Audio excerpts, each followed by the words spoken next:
This is Full Court Press with Sean Spicer.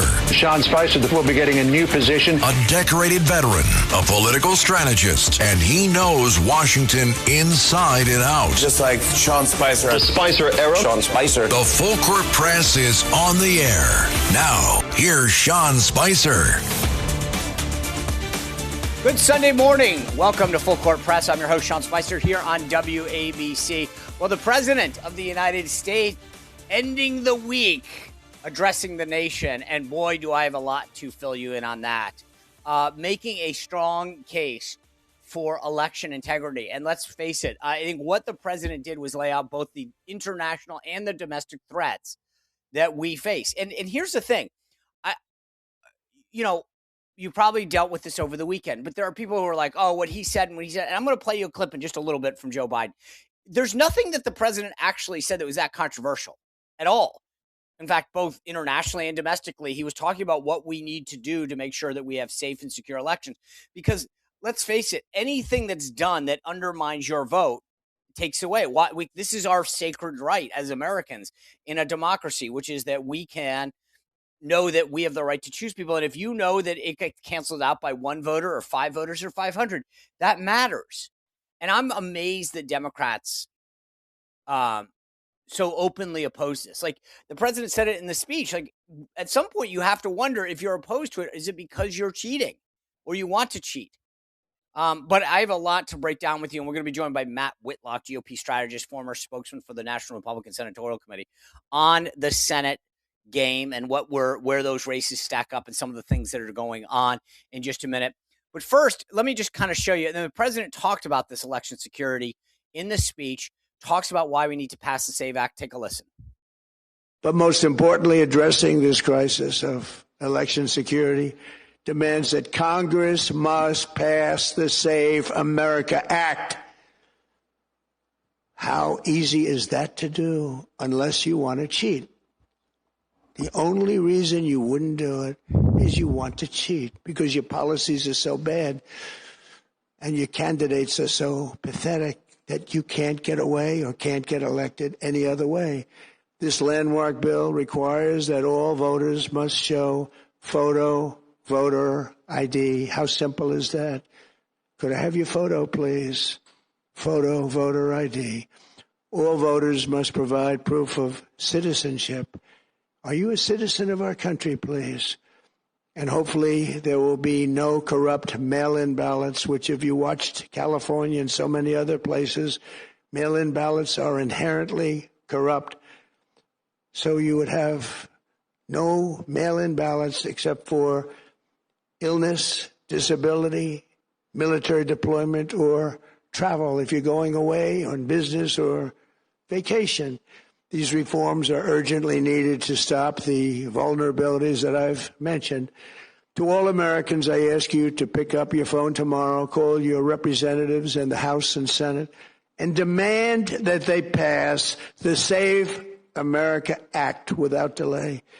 Together, we will restore faith and confidence in our country, and we will be bigger, better, and stronger than ever before.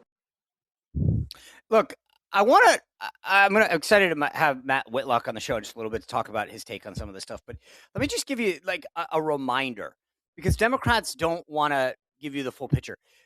Every person in America, every citizen could have gotten a mail-in ballot anytime. Like it's called absentee votes, ballots. I've used a bunch of them for work reasons, for military reasons.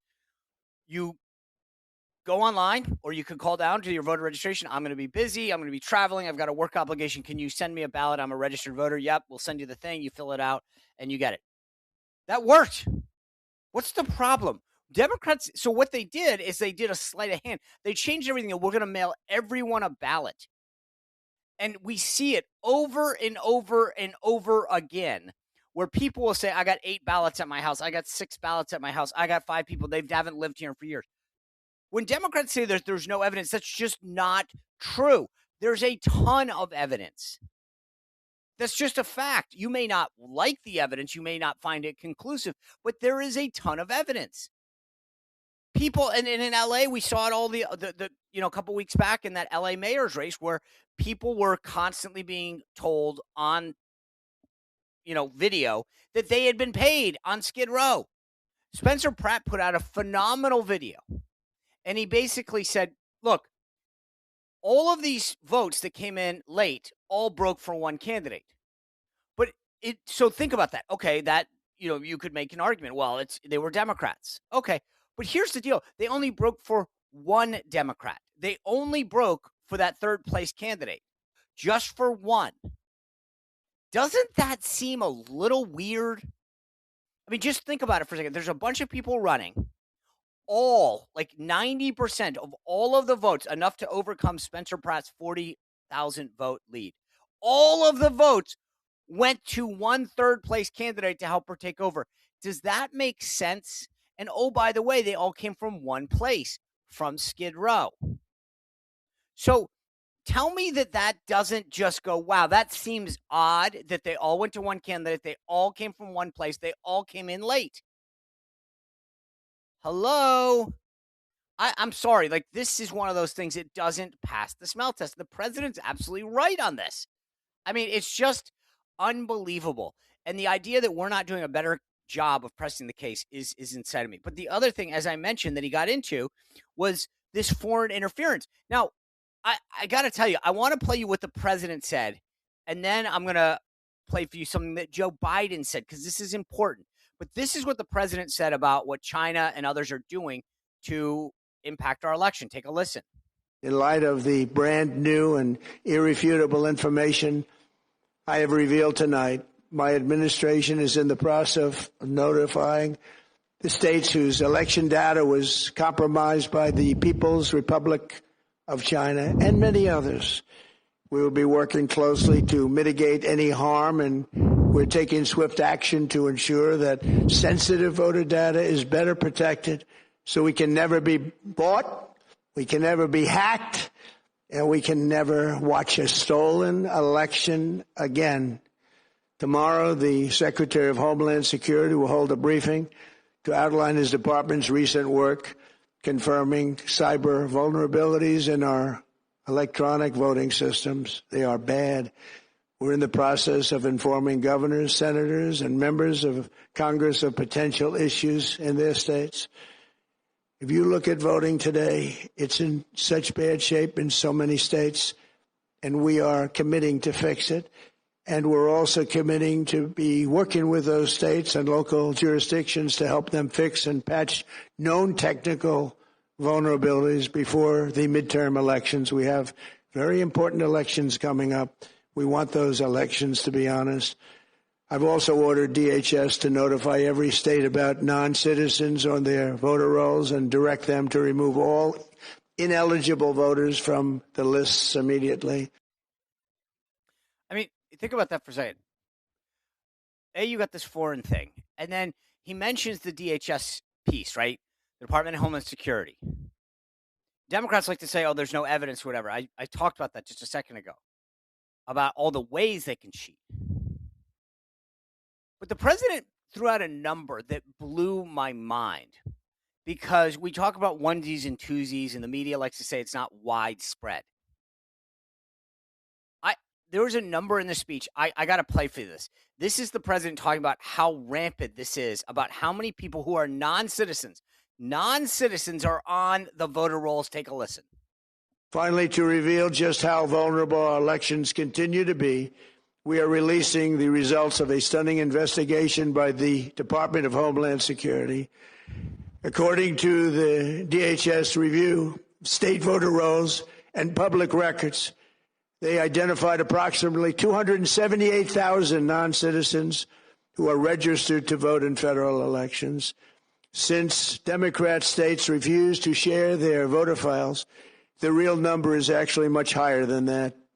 Yet, even this limited analysis found more than 250,000 foreigners illegally registered to vote. 270,000.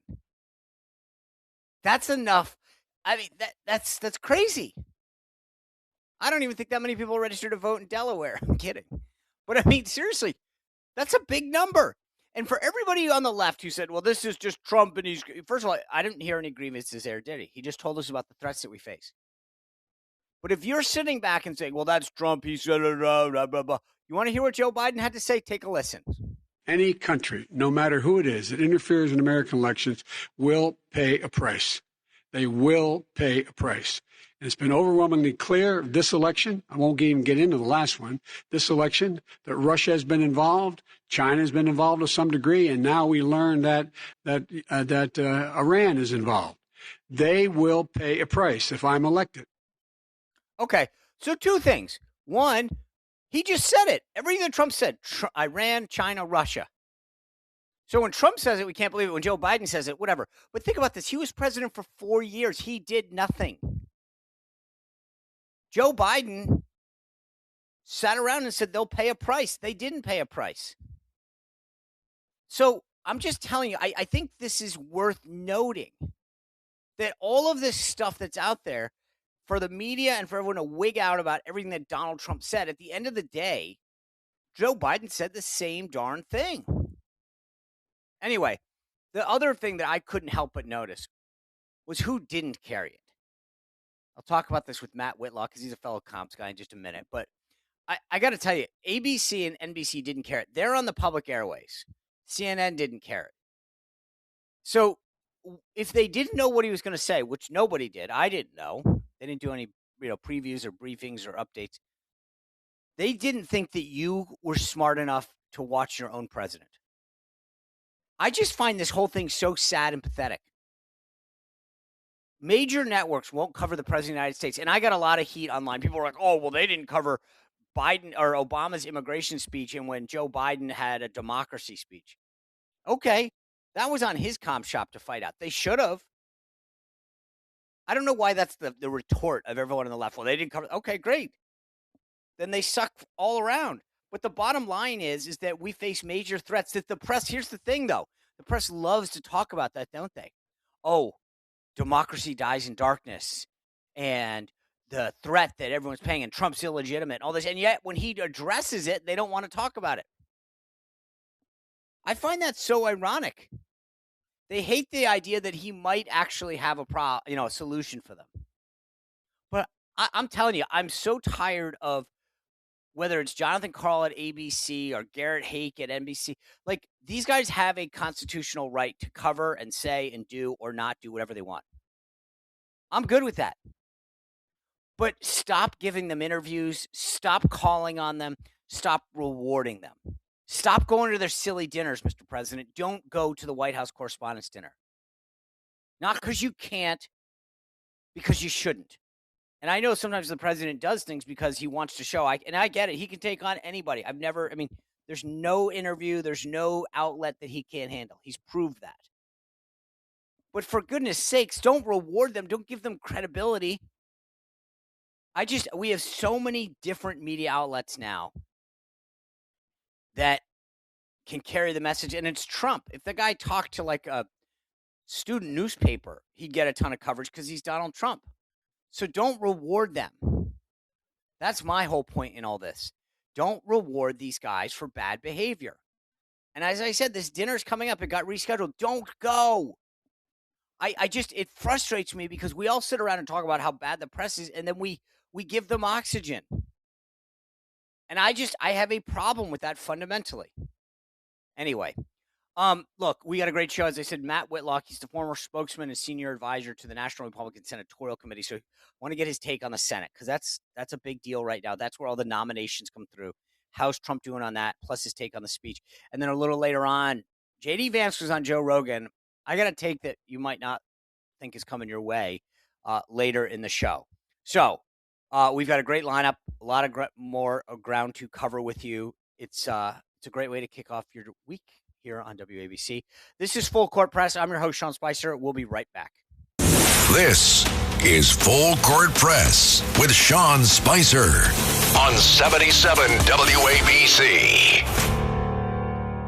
The Full Court Press is on the air. Now, here's Sean Spicer. Welcome back to Full Court Press. I'm your host, Sean Spicer, here on WABC. A lot, as I said, as we kicked off the show to break down in the world of politics this weekend as we look ahead. I'm excited to be joined by the former spokesman and senior advisor for the National Republican Senatorial Committee, because obviously we talk a lot about the Senate, and GOP strategist Matt Whitlock. Matt, good Sunday morning. Thanks for being with us. Thanks for having me, Sean. Love all the work you're doing, and great to get to talk to you about some of these things. You bet. I talked about the speech a minute ago. And so let me ask you, as a guy that was, look, the Save America Act is bottled up in the Senate, okay? So let's just start with that, in the sense that, do you think that the speech moved the needle forward when it comes to getting the Senate to do anything? I definitely don't think it moved the needle backwards. I think it's helpful for the president to bring into this the other elements that are threatening our election integrity and election security. The China element is very real, and it's very scary. And I think that up to this point, some people have been able to kind of dismiss the SAVE Act as the president sort of being a conspiracy theorist, but bringing in these external elements that experts have warned about for years and years, and highlighting the scale of it, I think is really valuable. Now, the SAVE Act, it's a challenge because there's parts of the SAVE Act that everyone agrees with, but there's also some parts that are a little bit sticky in some states. Things like Washington sort of setting the terms for things like mail-in ballots. A lot of Republicans have questions about mail-in ballots, but before 2020, Republicans dominated with mail-in ballots. And so there's things that we still need to kind of fix But Matt, there. see, And I think, just for the audience to get this, like I think one of the things that I just want to make sure you and I are on the same page on this, or just in terms of how we're talking about this. Sometimes people say mail-in ballots and it's a catch-all. Like, I believe I vote absentee a lot, which I'm fine with. You request a ballot, you're proven as a voter, they send you a ballot. That's very different than when we send everyone in the world a ballot and hope that they return it. And I think that there could be very good national federal standards for that principle. I think that would make a lot of sense. And between the two different SAVE Act versions, I think there's things that people feel like are very doable there, even from the federal level. And then I think there's some sort of what some would describe as overreaching elements to it that would really limit any of that mail absentee voting that happens in some states. And that's been why not just strip it down? Why don't we just strip it down and say, okay, here's what we can get done. We can get proof of voter ID and citizenship. Like, I guess I'm with you on mail-in ballot. Like, I think this is insane. The idea that everybody gets a ballot and we hope that we know what they're really doing. So let's stop kidding ourselves. But can't we just say, hey, there should be widespread agreement on voter ID? I think absolutely. I think they absolutely could be able to come to the same place on that. And that's one thing that I know, at least in the Senate leadership, they're trying to figure out if there's some angle to get that in and done, because as you said, and as the president constantly says, that's a 90-10 issue. And it's a sort of 85-15 issue, even among, Democrat constituencies like Black voters, Hispanic voters, things like that. So that should be, to me, I think it does show why people are so frustrated with the system. When you've got something that's a 90-10 issue that we can't seem to break through. Now, Democrats have thrown every procedural hurdle they can against even the most basic forms of voter ID. We've seen Republicans try and do standalone voter ID amendments, voter ID proposals. The Democrats block every step of the way, and we know why they do that. But I hope our leaders can get creative in trying to find new pathways to try and get that through, because it would go a long way to deal with exactly what the president laid out last night. It's funny. I hear some of these people say, oh, well, we don't want to make the Senate take tough votes. I'm like, what's tough about a 90-10 issue? What's tough about voter ID? That's insane. And yet totally they get away agree. with saying, right. The funny part about this is, though, that they kept talking about the process. And I know this is a bit wonky, but the reality is you may not be able to get 100% of the SAVE Act through reconciliation because the parliamentarian is going to rule that there has to be a budgetary impact. But I think there's parts of it, and that's where I feel like people are fatalistic and give up too soon. Instead of saying, okay, look, we're not going to get 100% because of whatever, but we can get 60 through reconciliation. Let's try. 100%. And I do think there have been some creative approaches to even try and make voter ID a budgetary element. Things like giving more funding to election administration. That's a budget line right there that could be used to enforce voter ID. So we've seen some creative approaches. It's just landing the plane, and it's very frustrating to anybody watching Washington and seeing, wait, like you can't even do these most basic things. So understand why Congress, why Washington in general just has an all-time low approval rating. That's very frustrating, and it would go such a long way to secure our elections, to be able to do some of those very basic things that everyone actually likes. So aside from the SAVE Act aspect of it, there was a lot of talk in the president's speech about China in particular and others interfering with our election, which, oh, by the way, Joe Biden had done. But Margaret Brennan, I know you pointed this out on X, gave voice to, she took the side of them. Let me play this for everyone so we understand what we're talking about. It's impossible for us to fact check each thing that was said, but on the specific thing in regard to China that you raised, the president was informed when he was president in his first term in a classified memo on January 7th, both the assessments regarding interference, and that was also public prior to that date. So he was aware, and we reported on this network at the time in regard to the assessments as to which foreign countries favored which election candidates. He seems to be alleging there that China actively tried to undermine him and even referenced wanted to get him to resign at one point. Ahead of this, I did reach out to Chinese officials who were already prepared with a prebuttal here. I'll read it to you. The quote is, China has long adhered to the principle of non-interference in others' internal affairs. The U.S. election is an internal matter, its outcome determined by the American people. China never and will never interfere in the presidential elections of the United States. Now, what was assessed by the intelligence community and made public as recently as I'm looking at April 2020. I want to read for you what was in the National Intelligence Council. It said Chinese intelligence officials analyzed multiple states' election voter registration data to conduct public opinion analysis on the 2020 U.S. general election. So public opinion analysis is what the U.S. intelligence community said the Chinese were doing. The president is alleging something far more aggressive there in actively undermining his presidency. And I think, Tony, the question for tomorrow will continue to be, and so what are you going to do about it? So, Matt, in other words, these aren't the droids you're looking for. I mean, I felt like I don't know why this was even controversial. She's kind of like, I want to read you the Chinese talking points, which I was a little taken back by. Yeah, I mean, well, if the Chinese Communist Party says it, I guess we should just trust it, right, Margaret? I mean, hell. The Democracy Dies in Darkness media is perfectly happy to take up the word of the worst, biggest liars and propagandists in probably the history of civilization if it means they can dunk on the president. And the other point that she raised there was, I think she said either in April or May intelligence assessment from 2020 saying that they were only looking at public opinion, but like that's not even really engaging with what the president was talking about. The voter file and public opinion are very different there. And just because the Chinese said that they only did, public opinion surveys, like that's ridiculous. There's no reason to take their word over what the president laid out. And also, I think that to me, it just shows they're so eager to try and discredit the president that they don't even engage with the substance of what he's talking about. They would rather sort of use Chinese propaganda to kind of, just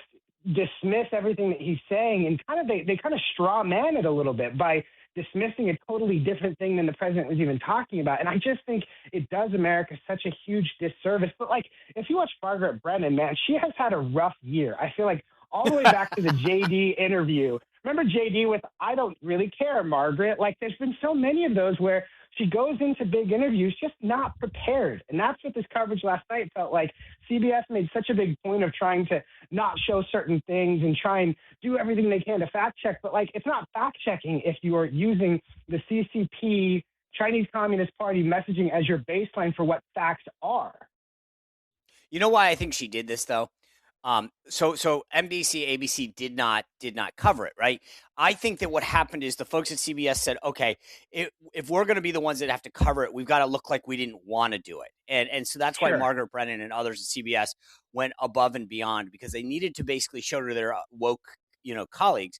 That's exactly right. Look, I want to get into the Senate.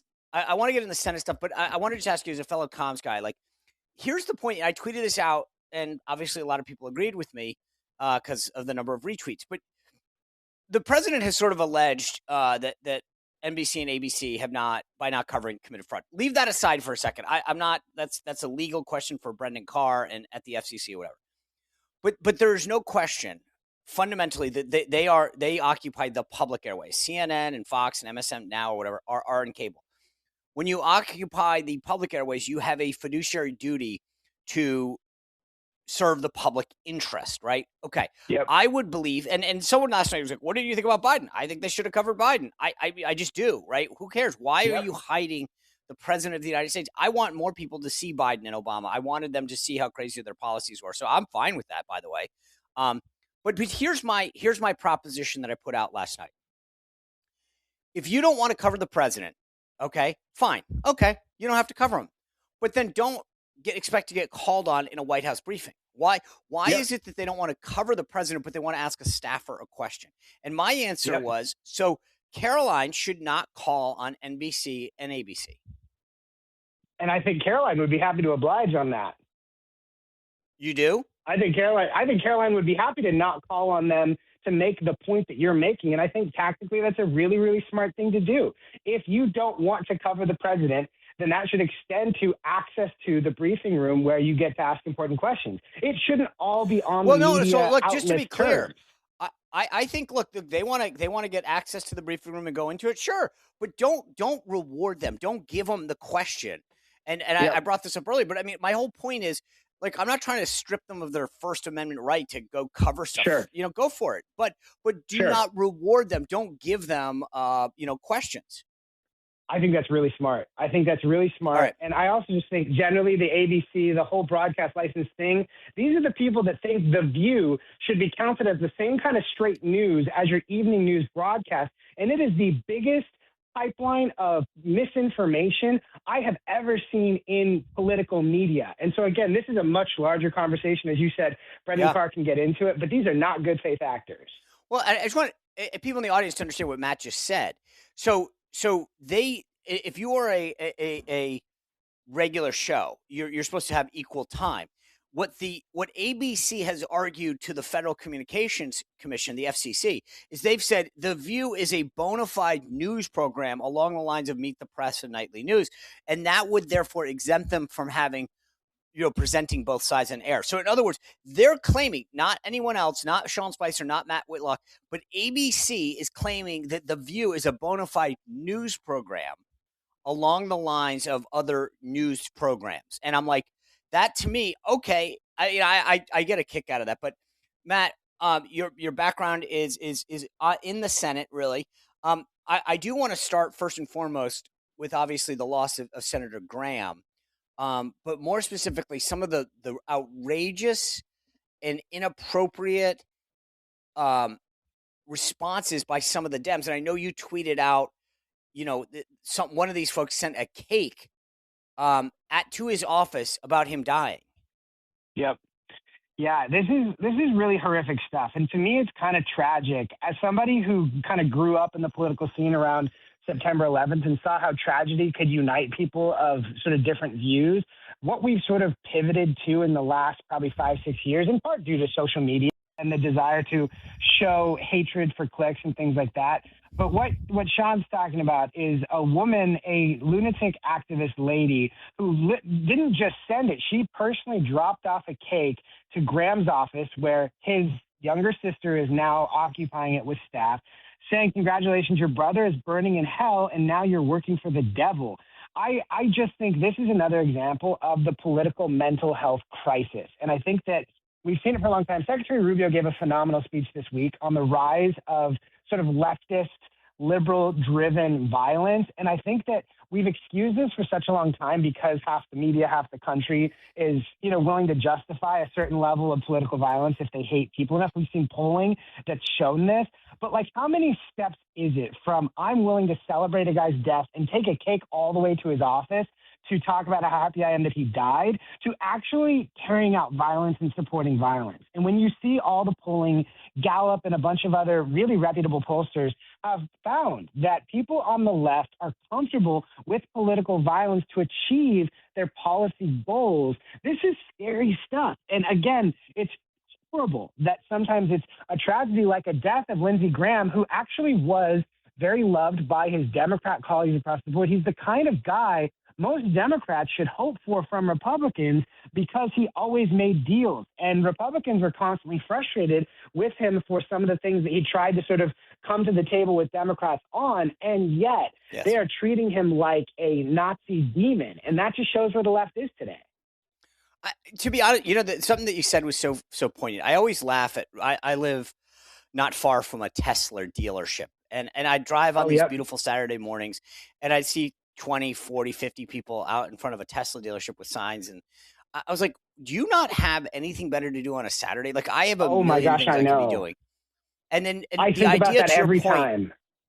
But stop and think about what Matt just said, right? You bought a cake. You had to have it. It's got Senator Graham's, and Matt's got it up on his X feed, but like it's got his face on it. Like it took some time to do all this, to go out and decorate and whatever you sent to the grocery store or whatever. But like they had to take time to do this. Then they picked it up. Then they went to the Senate. I think she doesn't live in the area. I mean, like that takes a lot of time to be like, wow, I want to be a jerk. Like a lot of time. And I'm just amazed by this folks on the left. But let me kind of go into Maine. I've been concerned about the race in Maine since Plattner dropped out, because I do think that a generic Democrat, like that doesn't have Nazi tattoos, could actually present a threat to Susan Collins. And then I watched the debate.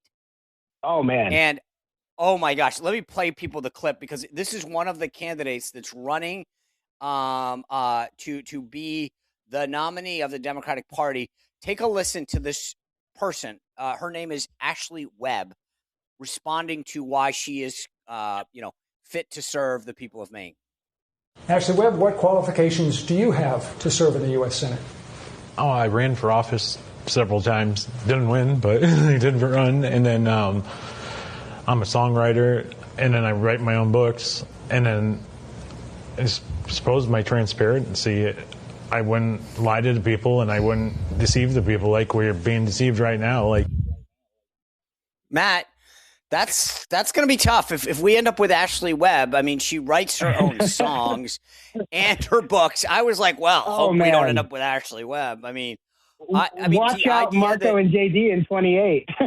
Yeah, I mean, hey, this is.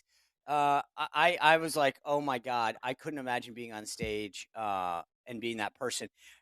Where is Maine on your radar when it comes to level of concern going into the midterms?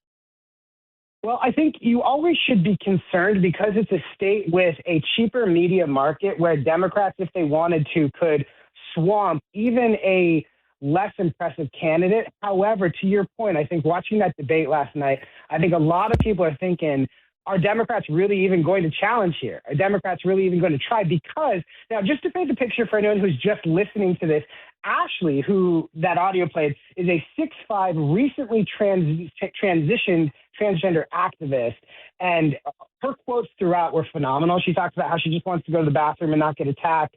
She wants to deal with what she called pork belly, which I think she meant like pork barrel, all the different pork spending in Washington. But she wasn't even like the worst on policy messaging. When you look at the best candidates they had there, I'd say the people Democrats feel most confident in are Troy Jackson and Shenna Bellows, both of whom just got rocked in the Democrat gubernatorial primary and now are supposed to be the ones who can take on electoral juggernaut Susan Collins. So for me, never take it for granted. You still have to work every day, but these are not serious people, and Democrats do not have any kind of A-team white knight. And so seriously, not just saying this as a Republican operative, there have to be conversations going on between Chuck Schumer, his super PAC, Senate Majority PAC, that spent, I believe, $100 million in 2020 on what they thought and was a good generic Democrat in Sarah Gideon. They have to be thinking, we need to save money for other places, especially because Michigan is looking like a hot mess for them, and New Hampshire is looking like a very sneaky pickup opportunity for Republicans. Why spend $100 million promoting trans activist Ashley and her book writing when you need to save, and kind of batten down the hatches in a few other states? All right, I just want to get, you mentioned there's 3 races that Democrats, of the 9 that are pretty much considered contested, I would argue it's probably 8 now, Democrats have 3 that Republicans are trying to go after. The seat that John Ossoff has, the Democrat there in Georgia, the open seat that is available in New Hampshire, which will likely be former Senator John Sununu versus Congressman Chris Pappas.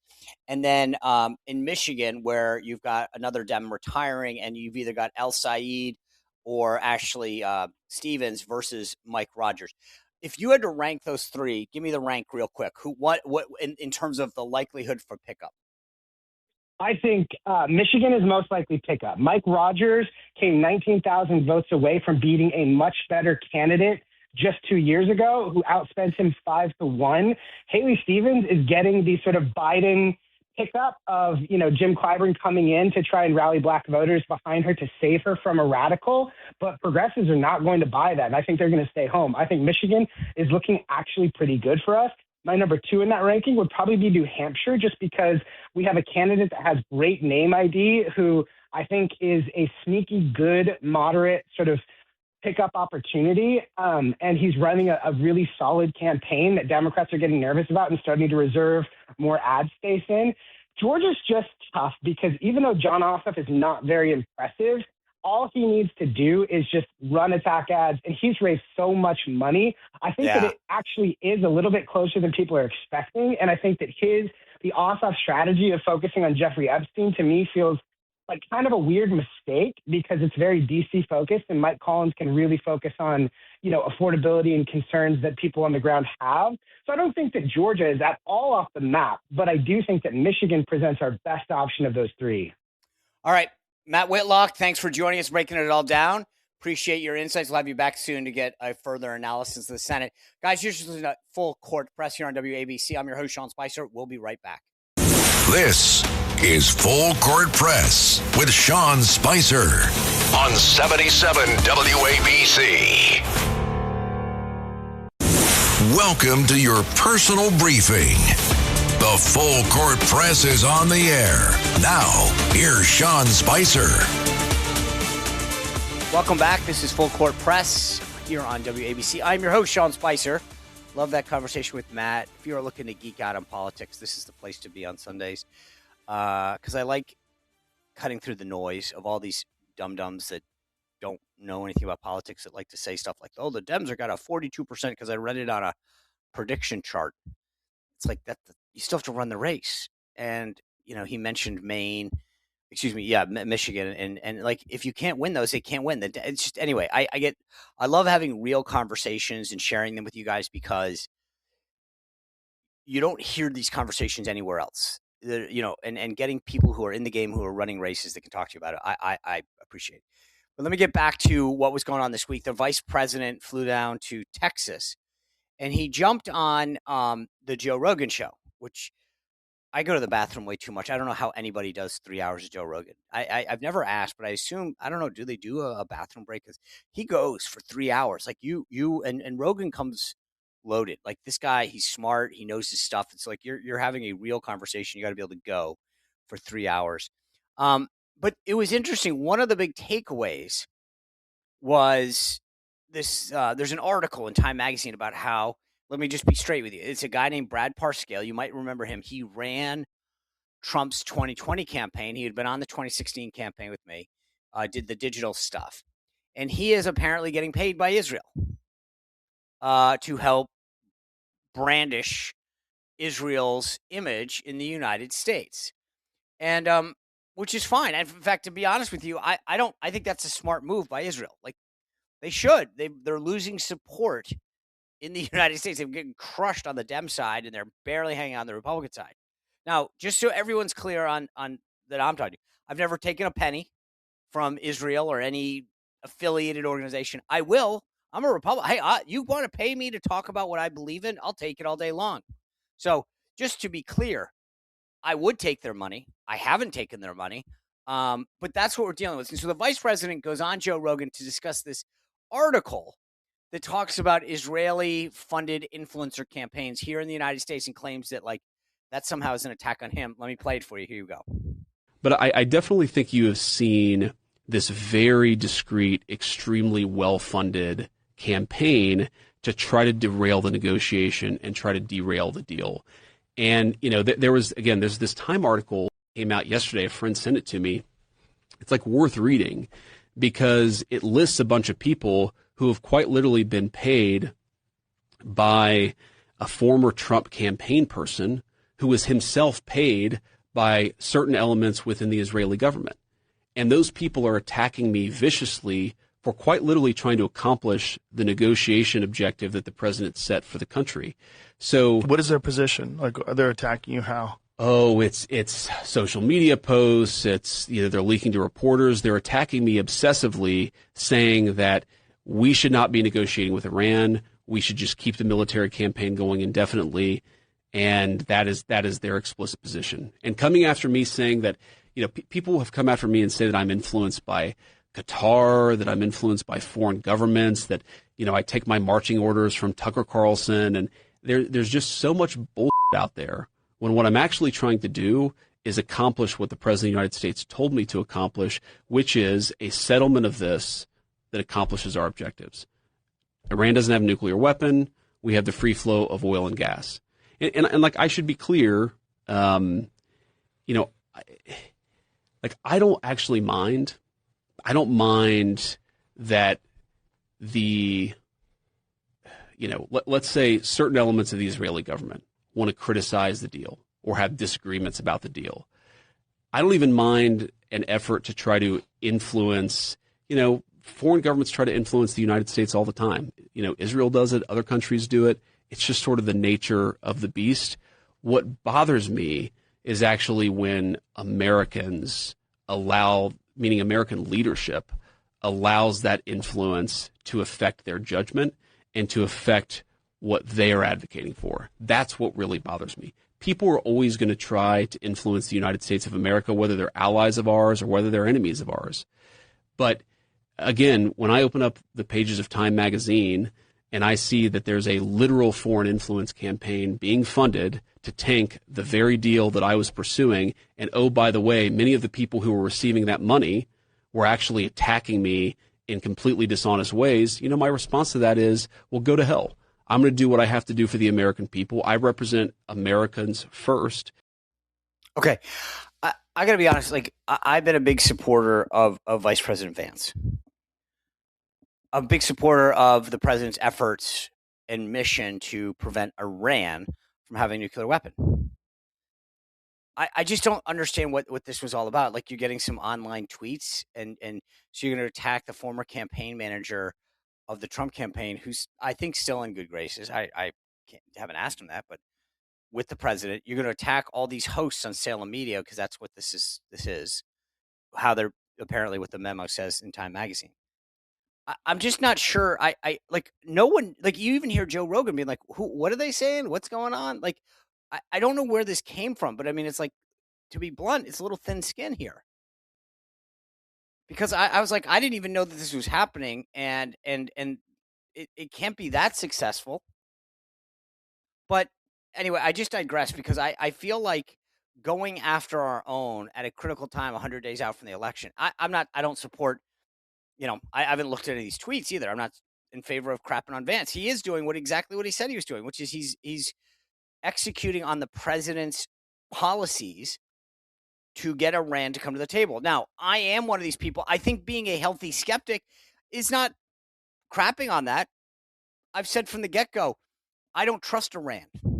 I don't believe Iran. And it's not even a question of this. One of the things that's interesting, because I've talked to enough people at very senior levels, is the following. When you're dealing with Iran, multiple things can be true at the same time. Because are you dealing with the IRGC? Are you dealing with the speaker? Are you dealing with one of the Ayatollah's, men or proxies? But so one part of the government in Iran or in the leadership can be supporting of something and something else can't. And when he says that, like, he's getting attacked, like, I don't think it's attacking anyone to say, I don't trust Iran. I don't think they'll uphold it. And they haven't. I don't, the president said it himself. They can't be trusted. So why is that like the biggest sin? I don't get it. Somehow that's such a big crime. Like, oh my God. Like, I'm sorry. They are a bad group of people. They can't be trusted. And I believe, frankly, that the way that you get at them is really economically. The president talked about this the other day. He's absolutely right. A naval blockade, making Iran like just a stranglehold on economically is exactly right. Squeeze them. Make them feel it economically. Find other ways to get the oil. And then, by the way, fortify the northern route through the Strait of Hormuz. I'm not saying that's easy, but it's a lot easier than going in and putting boots on the ground. It's a lot easier than thinking that they're going to actually deal with you. You don't have any great choices. So I want to be clear that I'm not saying any aspect's easy, but you go to the least worst, in my opinion. Anyway, I just wanted to share that with you. But the other big news that kind of got little overlooked is Caroline Leavitt came back from the briefing room, and she didn't miss a step. She gets back in the briefing room, right? I think she kind of wound back in. She was there a couple of days. I saw her pictures of her at the UFC fight, but I think this was a slow return. And so finally she was back in the actual briefing room. And I mentioned to you guys a little while ago about who didn't cover the speech. Okay? NBC was one of those. And one of the first questions she took was from Garrett Haake at MSNBC. Now, or NBC. I don't know. I think he's NBC, actually. But I can't recall. I know that they all broke up with each other when the big split happened. But anyway, so here's why I think this is important for you guys to hear. So the speech is at night. We now know what it says. But at the time, nobody knew anything. I didn't know anything. No one, there have been no leaks. There's no text, no nothing. And so this is Garrett Haake from NBC asking her one of the first questions in the briefing when she returned. Take a listen. Why is the president unable to let this go? Well, first of all, Garrett, I think part of the problem is that the media has refused to acknowledge that tens of millions of Americans across the country share the concerns of this president about the sanctity of our elections. And your premise of your question, you're jumping ahead to a conclusion in this speech before even hearing it yourself. I think that everyone should tune in tonight, including the people in this room, and you should report on the president's speech and the findings that he is going to reveal in this speech with a little bit of honesty and a little bit of integrity, because it will shock you if you have an honest eye listening to the president tonight, and everything he is saying will be backed by facts and by evidence that will be provided this evening. And again, Garrett, I think all Americans, Democrat, Republican, should agree that we are the greatest country in the history of the world. We should have the safest and most secure elections in the history of the world. And what the president will be speaking about tonight will show you that perhaps that is not the case, and we need to make some adjustments moving forward, including the Save America Act, as Rachel pointed out, is a key legislative priority for this president on Capitol Hill, and he wants to see all senators and members of Congress voting in favor of the Save America Act because it's crucially important as we move forward. A couple of things. One, just you notice that she said, and Rachel brought up earlier, because Rachel Bade, my colleague on the huddle that we do every morning, you can go to my YouTube channel and subscribe to that. She was the first question, which is kind of cool. So I just side note. But do you understand why I played that clip for you? Here's Garrett Haake from NBC, who subsequently wouldn't carry the speech, declaring what he believed was going to be in it. Why is the president obsessed with this? This is the media that you have to understand is trying to influence America. He hadn't seen anything. He didn't know anything. And frankly, look at what happened. The president didn't bring any of that up. Nothing. He never talked about his grievances or what he should have done or the problems that he had in 2020. But yet, here's Garrett Haake. I know everything. I should determine what. Like, how ridiculous is this? This is the kind of crap that we deal with all the time. These people are so arrogant and elitist, telling us what's going to happen before it happens because that's their view and their take. But understand that that's how it works. These guys, they're telling you what you need to know, how you need to know it, what's important, what's not important, and then subsequently won't even cover it. Won't even cover it. NBC blacked out. And it's summer. It's not even like there's some big show on. They don't want you to see your president. They don't want you to hear from him. They want to dictate it. They want to control what you see, read, and hear. Let us tell you what's important. Let us tell you what the take is. You're too dumb. We, NBC, need to tell you. And by the way, that clip just showed you that Garrett Haake has no clue what he's talking about. He was wrong. You won't hear them say that. You won't hear that in any of their analysis. Move on. Nothing to see here. By the way, though, as we come close to our end. I got to tell you, one of the Matt brought this up, and I agree with him that the biggest potential takeover, if you think of the 3 seats that Democrats hold in the Senate that are kind of in the competitive category, right? You've got New Hampshire and Georgia, and then Michigan. And I'm a believer that this guy Abdul El Sayed, if he wins the primary, it's a slam dunk. Mike Rogers wins. And I didn't know much about this Haley Stevens. She's a current member of Congress, and I watched a clip of her over the weekend. And I'm like, oh, maybe she really is as pathetic as I hear. So I want to play you this clip. It's hysterical. This is her at like a voter meet and greet. Take a listen. I am going to be working on our behalf. I am going to be telling the stories on our behalf. And you better believe I'm going to be doing it with a little bit of joy, a little bit of enthusiasm, a little bit of energy, and a little bit of stick it to them. Because that's the Michigan way. You know, I immediately, and if you're old enough to remember, do you guys remember Matt Foley? It was the Chris Farley character where you lived down by a van by the river. Like, I was like, that to me was exactly what was going on there. That was Haley Stevens in a van by the river, talking like somehow. It was embarrassing. Like I said, I hadn't seen many clips of Haley Stevens before. She's a member of Congress, but she's kind of a backbencher that really is inconsequential. And here she is, like, we're going to do it with a little bit of pizzazz and enthusiasm, like down by the river. Like, it was pathetic. And that's who the Democrats are putting all of their stock. Chuck Schumer and everybody's rushing to Haley Stevens as the savior in Michigan because El Sayed he's a 9/11 denier. And I'm going, oh, my God, that's your savior? Holy smokes. That's what they got. It's crazy. But that's maybe I think maybe that's what we need more of, more Haley Stevens. Anyway, look, guys, we got a great week ahead. The president's going to be very busy. We've got a great week on my show. Maggie Haberman from the New York Times, best-selling author. Well, like her or hate her, she's well-sourced. She's going to be on the Sean Spicer Show tomorrow. And then Eric Metaxas is going to be on Tuesdays, whatever. So we got a big thing. And then obviously, as I mentioned, my colleague Rachel and Dan Turntime, we do the huddle every morning at 8:30. You can always go to SeanSpicer.com to get up to date with the latest on who's on the show, plus my columns. Thanks for kicking off your Sunday with us. We got a great lineup. Joe Concha and Michael Cohen. So many of the other folks coming up your way later today. Thank you guys for being with us. I'll see you next Sunday here on WABC.